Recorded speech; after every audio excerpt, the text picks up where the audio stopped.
Hey everybody, Michael Snyder, Pacific Northwest Weather Watch. Today is April 3rd, and right now we are looking at the mid-level water vapor, Lou Pierce, Washington. You can see the troughing out here across portions of the USA. Look at the spin in the atmosphere right near the four corners there, spawning some severe weather, some dangerous tornadoes, some damaging tornadoes out there yesterday.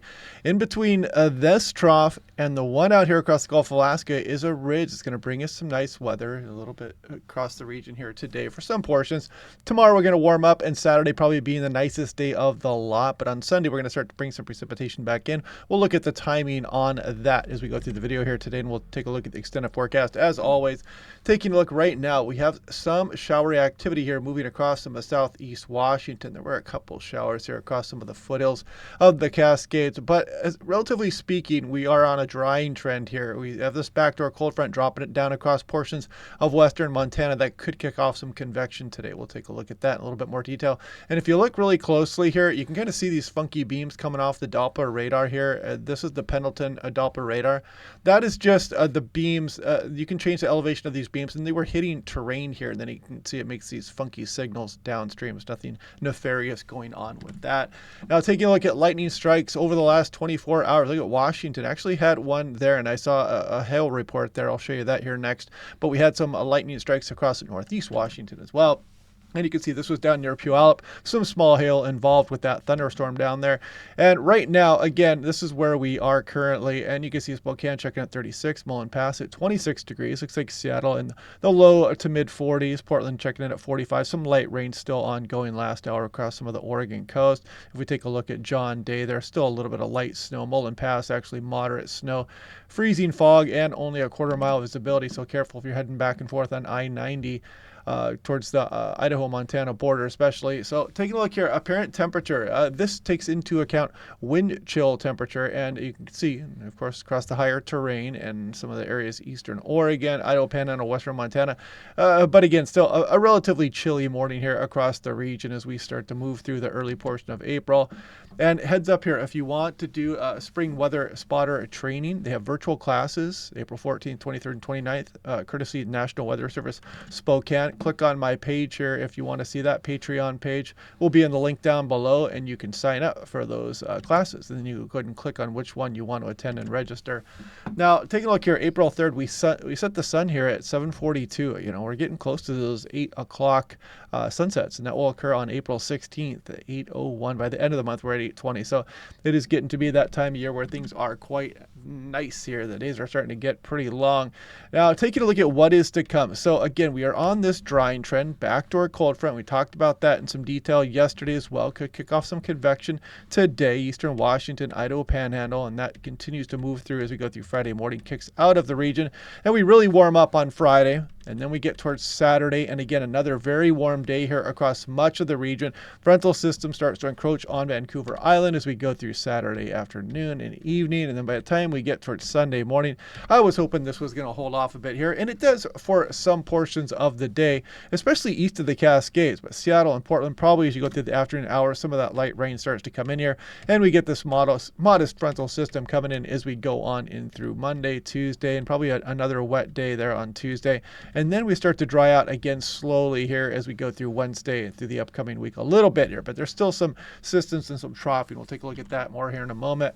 Thunderstorm potential today. You notice it does include Spokane. It tries to get down towards Boise. There's Missoula and Butte as well with the backdoor cold front pushing down across the area. There is a tornado risk and some severe weather out there. So if you're traveling anywhere from Dallas all the way back towards Midland, Little Rock, Memphis, out towards Nashville, heads up for that. If you have friends and family as well, make sure they know about that. I'm sure they do if they live out there.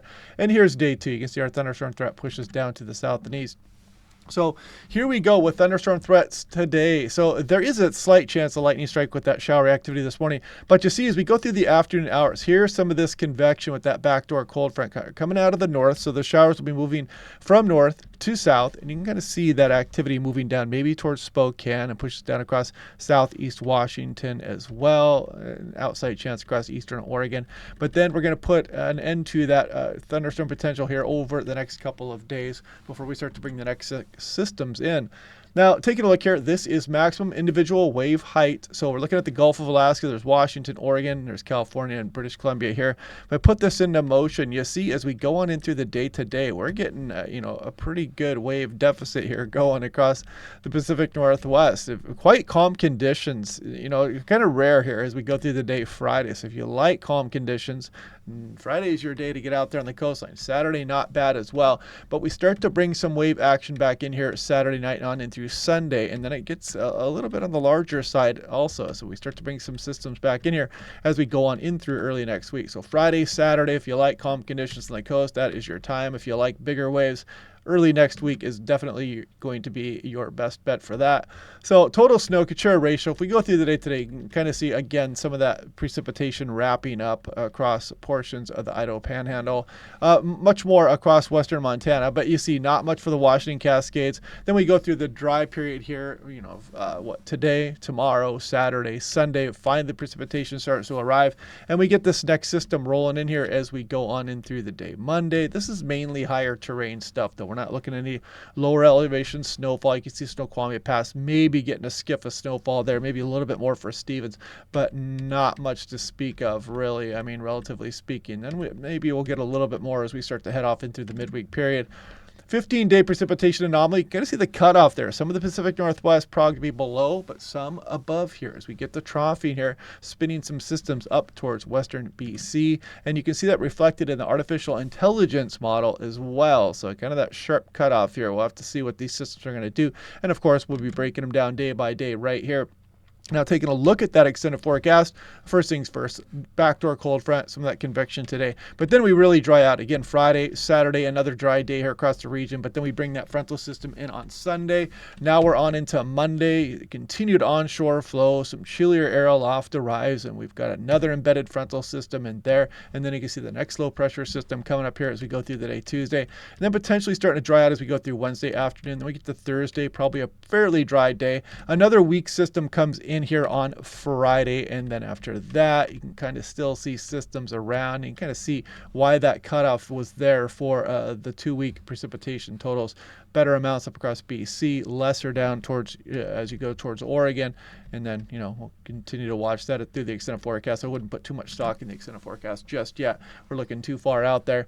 Now this is for today. National blend of models. Here's Seattle 57, Portland. You can see the warmest area here across portions of eastern Washington down towards Yakima, Tri-Cities, get up into the low 60s. But tomorrow, where we're going to flip the switch there, we're really going to warm things up. We're probably jumping by almost 10 degrees for a lot of areas southwest BC, all the way down on in through Portland. And then look at that as we go on in towards Saturday. Look at the Willamette Valley, some 70 plus degree readings. Maybe we'll touch 70 for portions of the Puget Sound as well. But then Sunday, the transition comes, and you can see warm east of the mountains, but the clouds will be encroaching on the region for western portions. And then we go through Monday, Tuesday, Wednesday, Thursday, maybe a little bit of a bounce back there. And, at least we're not looking at wintertime conditions or anything like that. We're not looking at overly chilly conditions, but we do drop those temperatures back down as we go through next week, relatively speaking. Now, 6 to 10 day temperature outlook, west coast above average. There's the 6 to 10 day big mixed bag here, again, showing up for the Pacific Northwest. And this is the 8 to 14 day as well, above average for the west. And again, the mixed bag through April 16th. And this goes out 6 weeks, or I think it is about 46 days or so. And you can see the below normal kind of signal here still exists. And again, kind of a sharp cutoff there across western BC versus Washington, Oregon. But again, we'll watch that as we go. This goes through about May 18th.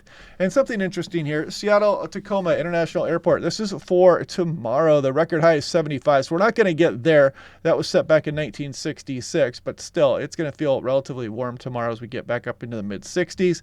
Look at the highest April temperature all time. April 18th, 2016. The lowest April temperature ever was 29 degrees on April 1st, 1953. So, yeah, and you can also see record precipitation for this day on April 4th as well. Look at that, 1991, 2.64 inches of rain. My goodness, that is a lot of rainfall. And then we take a look here at Portland, Oregon. The record high precipitation was also the same day, a much more realistic 0.78. Man, I guess still can't believe we got over almost 2.5 inches on April 4th back in Seattle way back in the day. But anyway, taking a look at the record highs, 2002, 76 degrees, record lows, 29 back in 1955. And that was the lowest April record on lowest temperature record there ever for Portland during the month of April. And the highest April temperature was April 30th, 1998, which was 90 degrees. If we look at Tri-Cities, 82 is the record high for tomorrow, so we're not going to get there. The all-time highest record April temperature is 95. The lowest is 18. And look at some of these precipitation amounts there, 0.32, the biggest for April, 3rd all-time. So yeah, fun stuff there. But anyway, hope you guys are liking the video. That's all I got for you today. We'll do everything again tomorrow, and I'll talk to you guys then.